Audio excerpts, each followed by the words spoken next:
Good morning, friends. Now, the next chapter for the revision is mutual fund, and this is your study session 5.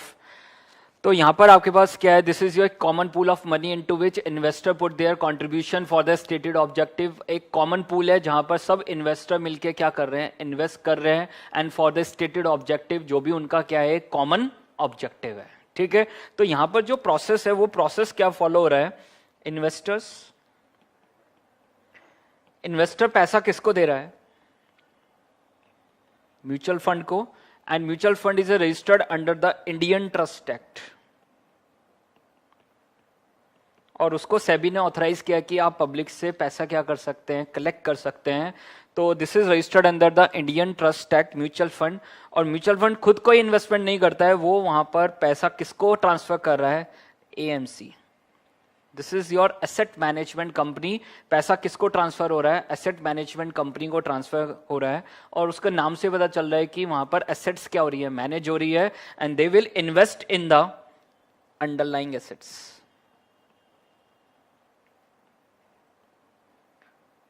तो AMC क्या कर रहा है? Invest in the underlying asset. And what is underlying asset? Anything which is tradable in the market is underlying assets. तो वहां पर वो पैसा क्या कर रहे हैं? इन्वेस्ट कर रहे हैं. इक्विटी में इन्वेस्ट कर रहे हैं, डेप्ट में इन्वेस्ट कर रहे हैं, गोल्ड में इन्वेस्ट कर रहे हैं. तो जिस तरह का वहां पर फंड है उसमें वो क्या कर रहे हैं? इन्वेस्ट कर रहे हैं. मनी मार्केट म्यूचुअल फंड है तो मनी मार्केट इंस्ट्रूमेंट्स में वो इन्वेस्ट कर रहे हैं, और उससे क्या जनरेट कर रही हैं? रिटर्न्स. उससे जनरेट कर रहे हैं रिटर्न्स, और वापस किसको दे रहे हैं? इन्वेस्टर्स को दे रहे हैं. ठीक है? तो यहां पर आपके पास this is the full process of mutual fund. Investor पैसा म्यूचुअल फंड को दे रहा है. They are registered under the Indian trust act. उसको कोई स्पॉन्सर क्या कर रहा है? देख लीजिए, एचडीएफसी है तो वहां पर एचडीएफसी म्यूचुअल फंड है, तो एचडीएफसी ने किसको स्पॉन्सर किया? एचडीएफसी म्यूचुअल फंड को. तो वहां एक स्पॉन्सर है. स्पॉन्सर क्या कर रहा है? बोर्ड ऑफ ट्रस्टीज को अपॉइंट कर रहा है, और बोर्ड ऑफ ट्रस्टीज डिसीजन ले रहे हैं कि किसको पैसा हमें इन्वेस्ट करने के लिए देना है. This is asset management company. Board of trustees will appoint the asset management company, and asset management company will invest the money into the equity market, bond market, gold market. They will invest in the underlying assets, और उससे क्या generate हो रही है? Returns. और वापस किसको दे रहे हैं? इन्वेस्टर को दे रहे हैं. तो this is the full process under the mutual fund. तो एक ये यहां पर उन्होंने बनाया हुआ है डायग्राम, देख लीजिए. तो दिस इज ए स्पॉन्सर, उसने म्यूचुअल फंड ट्रस्ट बनाया, देख लीजिए, और पैसा किससे ले रहा है? इन्वेस्टर से ले रहा है. ठीक है? उधर स्पॉन्सर ने किसको अपॉइंट किया है? Board of trustees. और बोर्ड ऑफ ट्रस्टीज किसको अपॉइंट कर रहे हैं? एसेट मैनेजमेंट कंपनी को. And they will invest in the underlying asset market assets, और वापस पैसा किसको दे रहे हैं? इन्वेस्टर्स को दे रहे हैं. तो this is the whole process. Mutual fund is the most suitable investment for the cautious investor, as it offers an opportunity to invest in the diversified, professionally managed basket of securities at a relatively low cost. So this is the main advantages of the mutual fund. Low cost है, देख लीजिए, professionally managed है, diversification है. तो these are the most common advantages of the mutual funds. ठीक है? अब mutual fund is basically the passive investment. याद रखना, म्यूचुअल फंड क्या आपके पास? पैसिव इन्वेस्टमेंट है. दो तरह की इन्वेस्टमेंट होती है कि एक्टिव. एक्टिव का मतलब है आप खुद डिसीजन ले रहे हैं, और पैसिव का क्या मतलब कि आपके बिहाफ पे कोई और डिसीजन ले रहा है. तो mutual fund is an passive investment. वो आपके पास क्या है? पैसिव इन्वेस्टमेंट है. It if investor directly invest in the market, this is known as active. और यहां पर हम डायरेक्टली इन्वेस्ट नहीं कर रहे हैं. डायरेक्टली का मतलब यहां पर क्या है कि आप डिसीजन नहीं ले रहे हैं, आपके बिहाफ पे कोई और क्या ले रहा है? डिसीजन ले रहा है. तो this is your passive investment. तो म्यूचुअल फंड आपके पास क्या है? Passive investment. अब यहां पर देखिए, सबसे जो इंपॉर्टेंट कॉन्सेप्ट है, this is calculation of NAV. और एनएवी क्या है बेसिकली, यहां पर एक बार समझ लेते हैं. सबसे पहले यहां पर जो हम एनएवी कैलकुलेट कर रहे हैं, नेट एसेट वैल्यू कैलकुलेट कर रहे हैं, this is for a particular scheme, not for the whole mutual fund. याद रखना, पूरे म्यूचुअल फंड की, एचडीएफसी म्यूचुअल फंड की आप एनएवी नहीं निकाल रहे हैं. यहां पर एचडीएफसी म्यूचुअल फंड के अंदर एक पर्टिकुलर स्कीम चल रही है, मान लो एचडीएफसी टॉप 200 फंड. तो आप किसकी एनएवी निकाल रहे हैं? टॉप 200 फंड की एनएवी निकाल रहे हैं. साथ में जब भी हम एनएवी निकालेंगे, this is always calculated in per unit. समझ पा रहे हैं किस में कैलकुलेट होगी? पर यूनिट में, क्योंकि मार्केट में उसी की इंटरप्रिटेशन है. This is always calculated in per unit. आप तभी वहां पर पता लगा पाओगे कि हमारी आज के दिन कितनी वेल्थ है. मैंने 10 रुपए में कोई यूनिट खरीदी थी, आज के दिन उसकी वैल्यू 15 रुपीज है, तो मैं सही से वहां पर आइडिया लगा पाऊंगा कि मेरी वेल्थ कितनी होगी. ठीक है? तो दो पॉइंट है.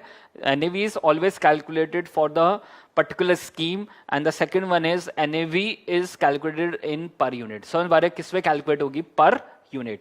How to calculate net asset value? नाम से पता चल रहा है net asset value total assets minus total external liabilities. समझ पा रहे हैं? Total assets minus total external liabilities. Assets में क्या क्या होगा? जहां जहां म्यूचुअल फंड ने इन्वेस्ट किया है, इक्विटी में इन्वेस्ट किया है, डेप्ट में इन्वेस्ट किया है, गोल्ड में इन्वेस्ट किया, देख लीजिए मनी मार्केट इंस्ट्रूमेंट्स में क्या किया? इन्वेस्ट किया है, कैश एंड बैंक, साथ में आपके पास क्या है? कुछ कैश एंड बैंक है. These are the total assets minus total external liabilities. We have current liabilities.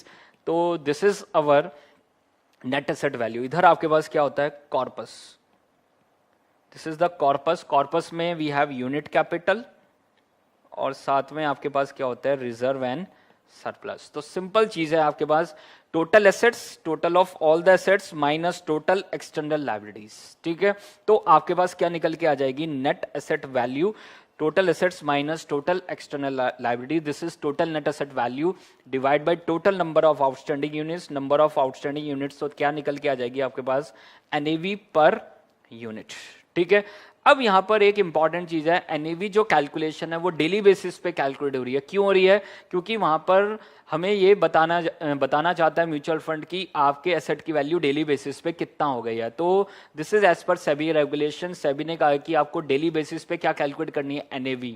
तो we are taking the market value of all assets, market value of all assets, market value of investments plus receivables, जितने भी आपके receivables हैं, plus accrued income plus other assets minus external liabilities. देख लीजिए accrued expenses, payables and other liabilities.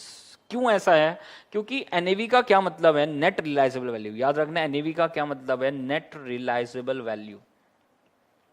Net realisable value का मतलब क्या होता है कि अगर आज स्कीम को लिक्विडेट करें तो आपको कितनी वैल्यू मिलेगी. तो जो भी एक्रूड इनकम्स हैं, जो भी एक्रूड एक्सपेंसेस हैं, उसको क्या करके चलेंगे? एडजस्ट करके चलेंगे. तो we are taking the market value of all assets plus accrued income minus accrued expenses minus outstanding liabilities divide by number of outstanding units. तो क्या निकल के आएगी आपके पास? NAV per unit. तो this is the market value of investments, receivables, accrued income, other assets minus external liabilities, accrued expenses, payables divide by number of outstanding units. तो आपके पास क्या निकल के आएगी? NAV per unit. ठीक है, तो ये आपके पास क्या आ जाएगी? NAV per unit. तो it signifies the net realisable value that the investor will get for each unit that one is holding if the scheme is liquidated on that date. समझ पा रहे हैं? उस दिन अगर वो लिक्विडेट हो जाती है. NAV is always calculated for the each scheme, not for the whole mutual fund. NAV, we should always give preference to the market value. If market value is not given, then use the book value, and this is for the purpose of valuation. ठीक है, तो जब हम valuation करेंगे, net asset value निकालते हुए total assets की value निकालेंगे, मार्केट वैल्यू ऑफ एसेट्स वहां पर लेंगे. तो उस केस में जिन एसेट्स की मार्केट वैल्यू दे रखी है तो we are considering the market values, और जिनकी मार्केट वैल्यू नहीं दे रखी है क्वेश्चन में तो we are considering the book value. ठीक है, नाउ द नेक्स्ट वन, इसके अंदर कुछ वैल्यूएशन रूल्स भी थे जो हमने डिस्कस किए थे. द फर्स्ट वन इज, अगर वहां पर लिक्विड एसेट्स हैं, कैश एंड कैश इक्विवेलेंट्स हैं, तो उसकी वैल्यूएशन किसके अकॉर्डिंग होगी? This is according to the book value. अगर लिस्टेड एसेट्स हैं, लिस्टेड आपके पास सिक्योरिटीज हैं, उनकी वैल्यूएशन किसके अकॉर्डिंग होगी? This is according to the closing market price. किसके अकॉर्डिंग? This is according to closing market price. और अगर आपके पास देख लीजिए अनलिस्टेड सिक्योरिटीज हैं तो उसकी वैल्यूएशन कैसे होगी? This is listed, this is unlisted. Unlisted की वैल्यूएशन कैसे होगी? This is last trade price और book value whichever is lower, whichever is lower. ठीक है, तो इन दोनों में जो लोअर होगी उसके अकॉर्डिंग उसकी क्या होगी? Valuation. And this is your net asset value. समझ पा रहे हैं? ये आपके पास क्या निकल के आ गया? Net asset value total assets minus total external liabilities. We are taking the market value of all assets plus accrued income minus accrued expenses. तो डिवाइड बाई आपके पास करेंगे, divide by number of units. तो क्या निकल के आएगी आपके पास? NAV per unit. ठीक है, now the next important concept जो इस चैप्टर में आपको मिलेगा, and this is your HPR, holding period return. नाम से पता चल रहा है जितने टाइम एसेट्स को होल्ड किया उसकी क्या निकालनी है? रिटर्न्स निकालनी है. तो ये मैंने पहले भी डिस्कस किया हुआ है, सिक्योरिटी वैल्यूएशन, बॉन्ड वैल्यूएशन, हर जगह डिस्कस किया हुआ है. तो वहां पर देख लीजिए व्हाट इज HPR. सिंपली जितने टाइम एसेट को होल्ड किया उसकी क्या निकालनी है, रिटर्न निकालनी है। This is NAV at the beginning, this is NAV at the and. साथ में वहां पर म्यूचुअल फंड आपको क्या दे रहा है, कुछ डिविडेंड्स दे रहा है, ठीक है। और डिविडेंड का क्या कॉन्सेप्ट है कि अगर आप एक्टिव इन्वेस्टमेंट करते, अगर खुद डिसीजन लेते और खुद रिलायंस के शेयर में, इन्फोसिस के शेयर में इन्वेस्ट करते तो डिविडेंड आपको डायरेक्टली मिलता। बट अब वहां पर देख लीजिए आपके ब्याह पे कौन इन्वेस्ट कर रहा है, mutual fund.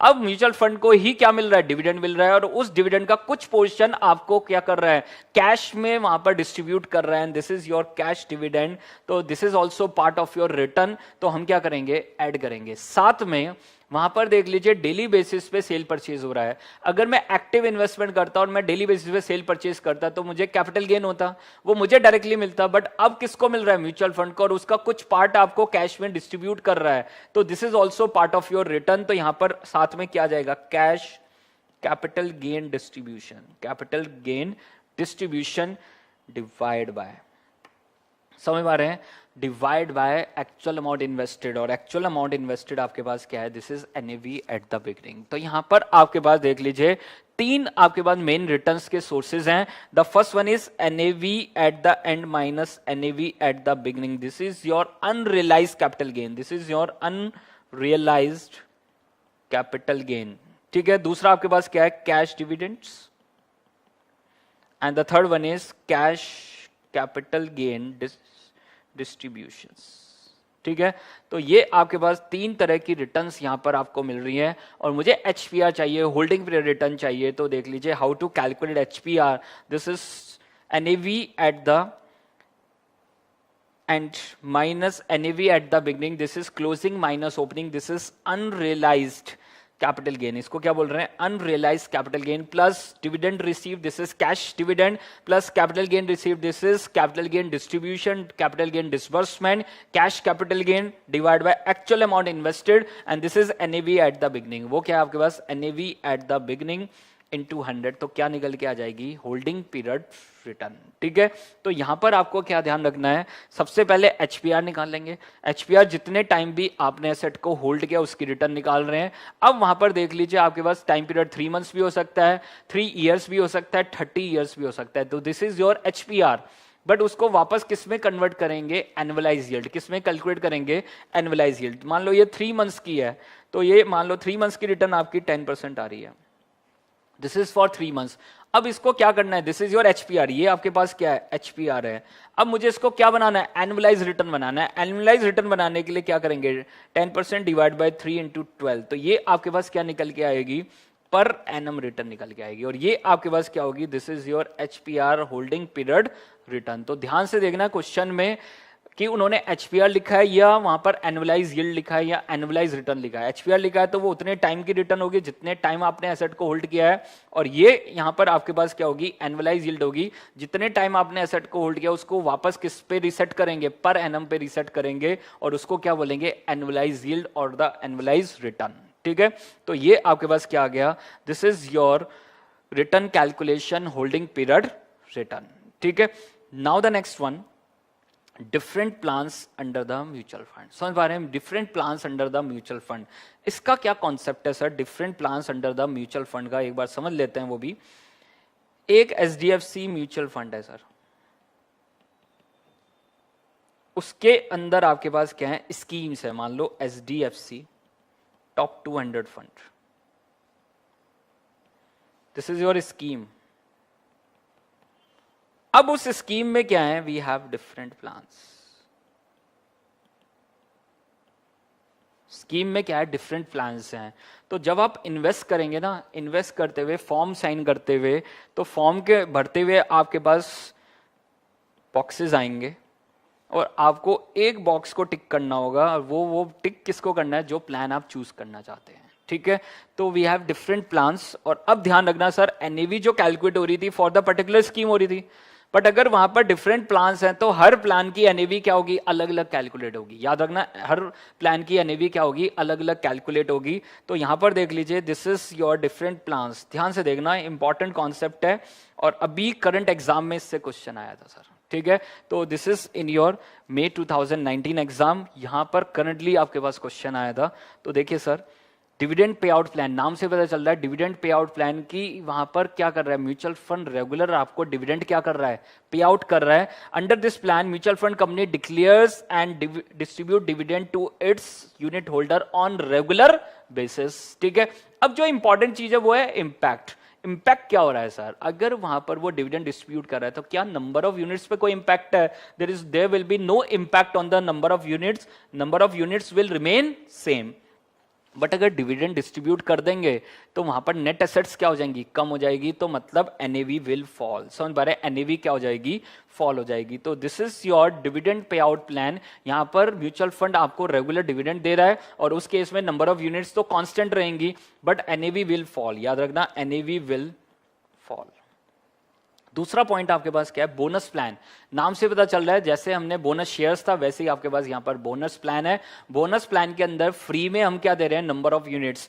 Free units are to be distributed to the unit holders like bonus shares. तो उस केस में देख लीजिए what will be the impact on number of units. Number of units will increase, number of units will increase, और number of units बढ़ेंगी तो NAV will fall. याद रखना, एनएवी यहां पर भी क्या हो जाएगी, फॉल हो जाएगी। And this is the impact of bonus units. समझ पा रहे हैं, ये आपके पास क्या है, इंपैक्ट ऑफ बोनस यूनिट्स। ठीक है, now the third one, growth plan. नाम से पता चल रहा है ग्रोथ प्लान कि यहां पर आपके पास ना तो कोई डिविडेंड दिया जा रहा है ना कोई बोनस यूनिट्स दिए जा रहे हैं। सिंपली आपका जो फंड है देख लीजिए, अकॉर्डिंग टू द परफॉर्मेंस उसकी एनएवी बढ़ रही है या कम हो रही है। This is according to the market. क्या नंबर ऑफ यूनिट्स पे कोई इंपैक्ट है? नंबर ऑफ यूनिट्स पे कोई इंपैक्ट नहीं है।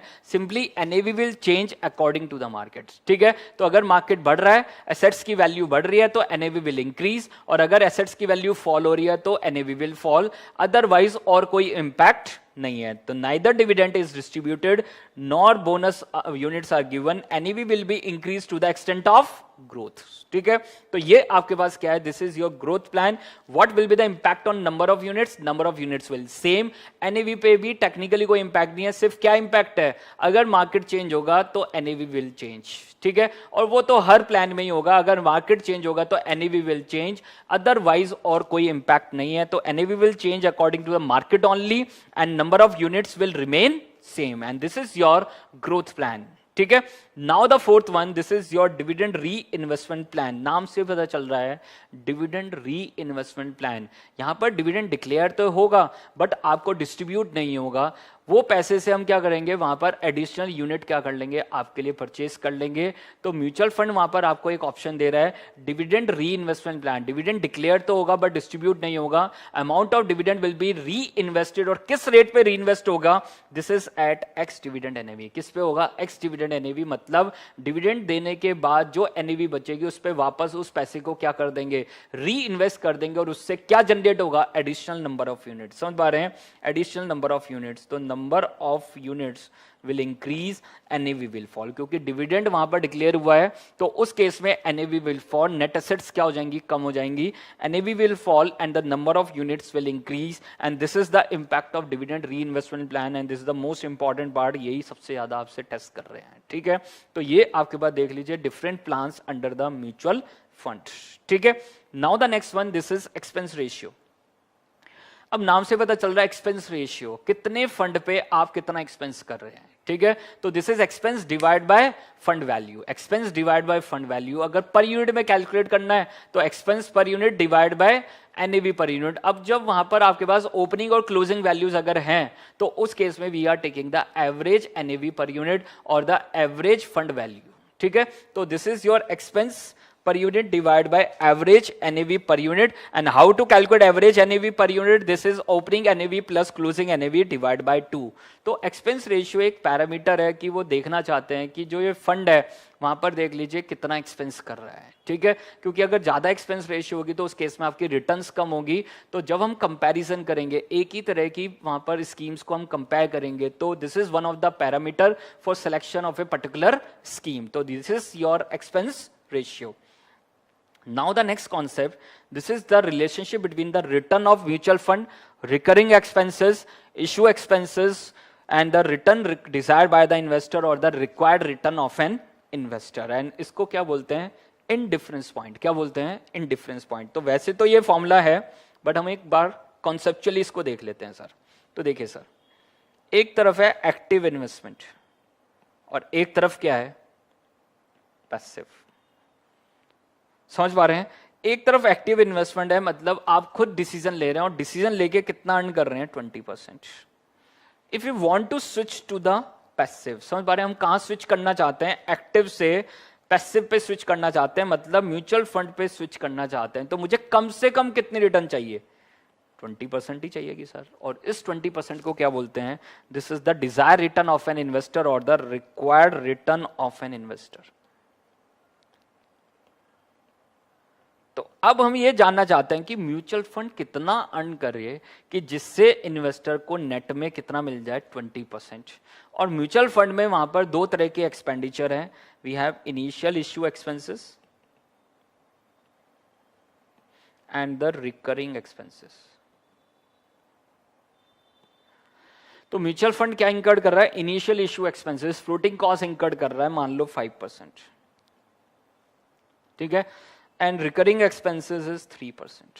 रिकरिंग एक्सपेंसेस कितने हैं, 3% है। तो अब हम क्या जानना चाहते हैं यहां पर कि म्यूचुअल फंड कितना अर्न करे कि नेट में इन्वेस्टर को कितना मिले, 20%। समझ पा रहे हैं, नेट में इन्वेस्टर को कितना मिले, 20%। तो this is the required return of an investor, this is the initial issue expenses, this is the recurring expenses and the return of the mutual fund. हम यहां पर क्या निकालना चाहते हैं, return of the mutual fund, ठीक है। And यही हमारा कॉन्सेप्ट है, this is the relationship between the return of mutual fund, recurring expenses, initial expenses and the required return of an investor. तो सिंपल देखिए सर, अगर आज मैं 100 रुपीज इन्वेस्ट करता हूं म्यूचुअल फंड में, तो इन्वेस्टर को नेट में कितनी रिटर्न चाहिए, 20%, मतलब उसको कितना चाहिए, 20 रुपीज चाहिए सर। नेट में उसको कितना चाहिए, 20 रुपीज चाहिए। अब ये 100 रुपीज अगर वहां पर म्यूचुअल फंड के पास जा रहा है इन्वेस्टमेंट के लिए, तो वहां पर इनिशियल इश्यू एक्सपेंसेस कितने हैं, 5%। तो म्यूचुअल फंड के पास कितना पैसा पहुंच रहा है, 95। और 95 लगा के म्यूचुअल फंड को कितना कमाना है, एक तो 20 रुपए कमाने हैं और साथ में क्या कमाना है, रिकरिंग एक्सपेंसेस। समझ पा रहे हैं, साथ में कितना कमाना है, रिकरिंग। तो 95 का 3% कितना हो गया, 2.85। तो 95 का 3% आपके पास क्या हो गया, दिस इज 2.85। तो म्यूचुअल फंड को 20 रुपए तो नेट में देख लीजिए चाहिए इन्वेस्टर को, रिकरिंग एक्सपेंसेस के लिए 2.85 कमाना है, और देख लीजिए कितना मिला, देख लीजिए 95। तो 95 लगा के म्यूचुअल फंड को आपको कितना कमाना है, 20 प्लस 2.85 डिवाइड बाय 95 इंटू 100। तो this is the return of the mutual fund. ये आपके पास क्या निकल के आ जाएगी, return of the mutual fund, 20 plus 2.85 divide by 95। तो कितना कमाना पड़ेगा म्यूचुअल फंड को, 24.05%, जिससे नेट में इन्वेस्टर को कितना मिलेगा, 20% after adjustment of initial issue expenses and the recurring expenses. And this is the concept of relationship between the return of mutual fund, recurring expenses, initial issue expenses and the required return of an investor। तो simply mutual fund को 24.05% earn करना पड़ेगा, जिससे investor को net में कितना मिलेगा, 20% after adjustment of recurring expenses and the initial issue expenses. And this is the whole concept, एक बार देख लीजिए, this is the return of mutual fund, वो हमें चाहिए 100 रुपीज लगा के, नेट में इन्वेस्टर को 20 चाहिए, और जब म्यूचुअल फंड के बाद जाएगा तो कितना पहुंचेगा, 95। तो 95 लगा के म्यूचुअल फंड को 20 रुपए तो वहां पर उसको नेट में देने हैं, और 2.85 this is for recurring expenses. तो आपको म्यूचुअल फंड को कितना अर्न करना पड़ेगा, 24.05%, ठीक है।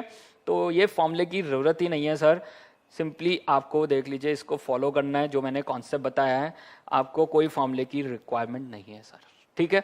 Now the next point, entry load and exit load.